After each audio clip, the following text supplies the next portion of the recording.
So here is the $200 million question.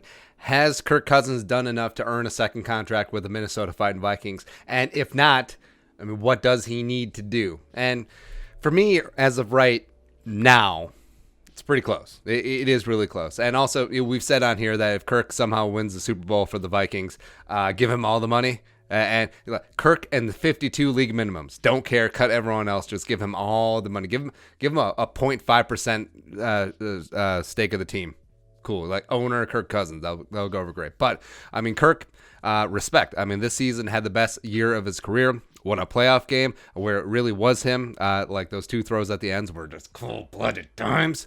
So Kirk Cousins, he is starting to blossom here with the Minnesota Vikings in year 2. So even though his next deal is likely going to be $40 to $45 million a year, stop vomiting. Eat that vomit right now like you're a dog. And I think that if he is a big part of the win on Saturday against the 1-seed Niners, and the Vikings are the road warriors, and then they have 2, potentially 3 wins in a row, then they go down to Miami. I think absolutely he would be worth it, because even though Kirk Cousins, I mean, he's not a spring chicken. He is sneaky old, but of course robots don't age. But he is going to be 32 next August. But he has proven that he can be a top 10-ish type quarterback, even higher when put in the right situation. Because remember October? Do you remember the entire month of October when Kirk was legit?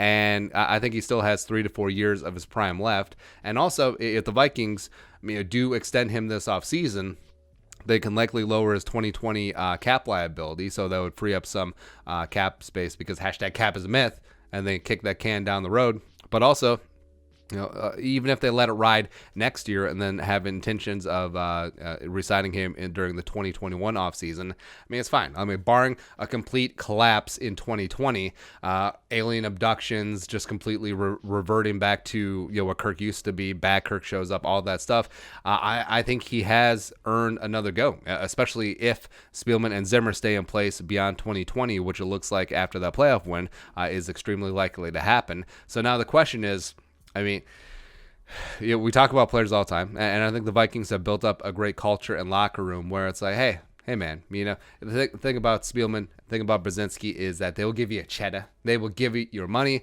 likely a year early if you just take a little bit less. And the Vikings have been able to keep together this nucleus of extremely strong players because they all sort of understand, whether it's Diggs, Thielen, Rudy, Everson, Linval, Harrison, obviously, not Xavier Rhodes, but also Barr and Kendrick. It's like, hey, we like what we have here. We want to stay here, and we're going to get ours. But, even if we're just taking 90% of what is rightfully ours on the market, we want to stay here. We want to play some great football. We want to play for Zimmer and Spielman, and we want to keep this nucleus intact. Now, could you approach Cousins about potentially taking a little bit less to keep the team around him?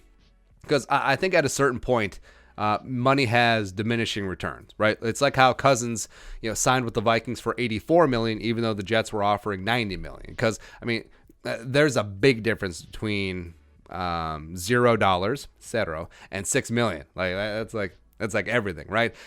But the difference between that and 84 to 90, it's massive, even though it's the exact same $6 million amount, right? So once you have it, once you have some more, even though it's nice, it doesn't mean as much as that first one that you get. Like a lot of us right now would be turning tricks in the Pizza Ranch parking lot for $6 million, which is what it is. So maybe Kirkua Jerome Cousins could be convinced to take a little bit of that hometown discount, because in Washington, if you think back, reverse engineer this thing, in Washington, when he was looking for that really first long-term deal that he never got there, he played on the 2 franchise tags. They're like, all right, whatever. We're average of the top 5 quarterbacks for 1 year, and then the next year with a little bit of extra juice. Okay, that's fine. But then he was also looking for that first big nut, that first big contract, and they landed it here with the Vikings with $84 million guaranteed. So maybe he's at the point now where he's not trying to suck up every single nickel now that he has that first big contract under his belt. Even though Cousins and his agent, financial gangster Mike McCartney, again, not Mike McCarthy, who is the kid from Up and now the head coach of the Cowboys for some reason. Keep doing you, Dallas. So McCartney, like the Beatle who died in the 70s, not McCarthy, the communist hunter. So Mike McCartney, every action that they've done so far, and they've mapped, is about getting that money, getting every single penny. And fine, respect. I mean, it's the not-for-long league. I'm always going to side on the side of the players versus the owners just trying to get all that money that they can. Because the 3-year fully guaranteed deal that Cousins signed expires right when the new CBA comes in, and that salary cap is going to skyrocket. And so instead of the standard 4 to 5 year quarterback deal where you had 2 to 3 years guaranteed and then 4 or 5 years on the back end is mostly fluff, where the team has control, where he's at a below market rate with zero guaranteed money, I respect what they did. So, I mean, I could see either way at this point. You know, maybe he's still like, no, give me the loot, give me the loot, give me the loot, a la Drew Brees, the way he's operated throughout his entire career. Or maybe he is at the point where he's like Tom Brady, where he takes a little bit less. Now, Brady's a complete anomaly, right? Because his wife always earned 2 to 3 times more than he ever did. But it comes back to the same point where how much is enough?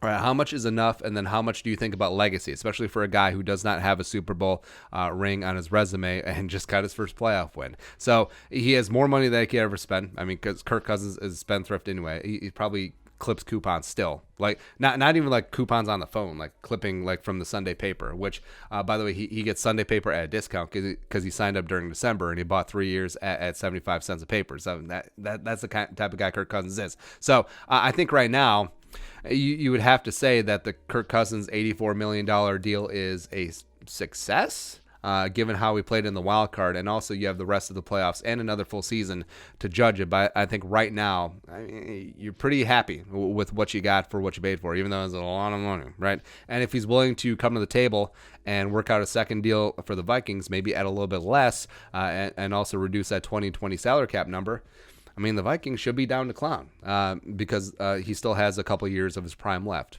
But that being said, still draft Utah State's Jordan Love in the second round. But yeah. All right, so your thoughts as Kirk Cousins earned a second contract? Let us know in the comment section below. Also, subscribe for daily Vikings takes. New way to support the channel memberships. Smash that join button down below to figure out how you can support the channel and keep non-traditional media alive. Otherwise, it'll just be recycle takes and fake debate and outrage and all that stuff. Also, if you want to support the work straight up, put a little something in the Venmo, plus give us a follow on social media as well. But until next time, Skol, production value.